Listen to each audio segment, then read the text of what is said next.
It's very important because following this revolution of dignity, it's very interesting to bring the debate on HIV/AIDS because HIV is about social justice, it's about redistribution of opportunities, it's about making sure that society is inclusive. So the discussion with the President, the Prime Minister, and all the leaders we had the privilege to meet, particularly also with the Vice President of Assembly, it was very interesting to see that they are all concerned about how to make sure that even if they have low prevalence, to continue to put the focus on prevention. Prevention particularly for people most at risk. At least the social revolution was led by young people. And you know that 40% of new infection which are occurring in the world today are occurring amongst young people. So it's very important to continue to use those young people in Tunisia as a force for change, as an actor of change. And I'm saying that because this morning when I met people living with HIV, one of their major concerns was how to make sure that we don't continue to discriminate, stigmatize people living with HIV. How we'll make sure that man having sex with man who are unfortunately major part of the infection in Tunisia will continue to have access to services. People who inject drugs are also sex workers. What is very important is the right to anyone who is sick or anyone who is affected or infected by this epidemic need to have access to services. For me, that is what we are advocating for. We cannot think that someone should be excluded because of his social status or sexual orientation. And I think that was the sense of my advocacy with the leaders of Tunisia. And I was very positive because I saw a receptive, group of people who were capable to understand that it's important to really deal with a society in an inclusive manner. Of course, we need to also to understand that you don't change the society in one day, and you need to also use the culture, the power of the religion, the families, the values to help to transform the prevention programs.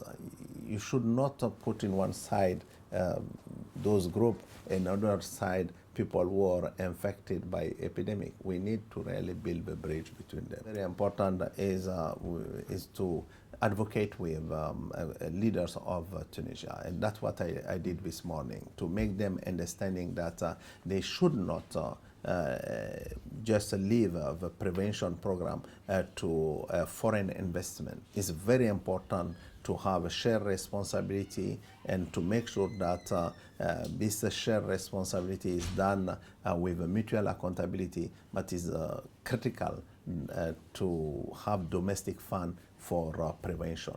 100% of the prevention program today are funded by foreign investment, which is not good, because anytime you're missing to protect someone to have a disease, you will have to pay 3, 4, 5 times more for the treatment cost. It's very important to demonstrate to those Minister of Finance that HIV is not a cost, it is an investment.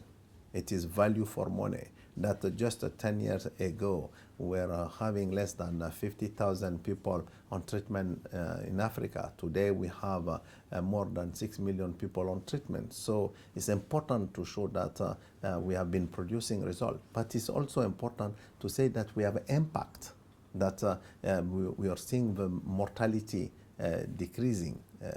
In Africa, just a few years ago, it was 1.8 million deaths per year.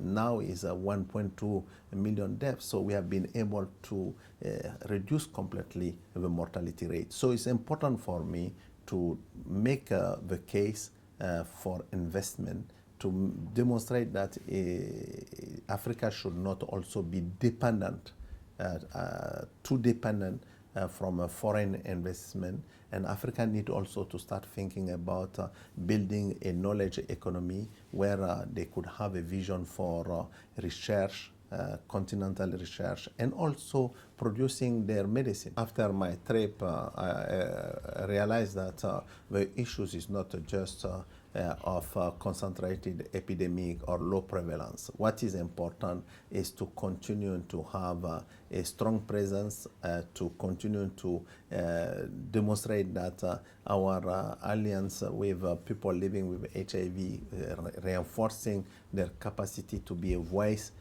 is critical. And to do that, I think we need certainly to reinforce our capacity in places like Tunisia. And that certainly I will take it seriously. What is just very important is to make sure that people could understand that this epidemic is not over, that they should not be complacent, because I think the fact that they have a low prevalence, they could consider that it is not a priority, and they should remember that you know, this revolution of dignity started only with one person who felt strongly being excluded and not being part of social change and not being heard. So I think each life is important, and our right is to continue to claim the support of leaders to fight for people without voice.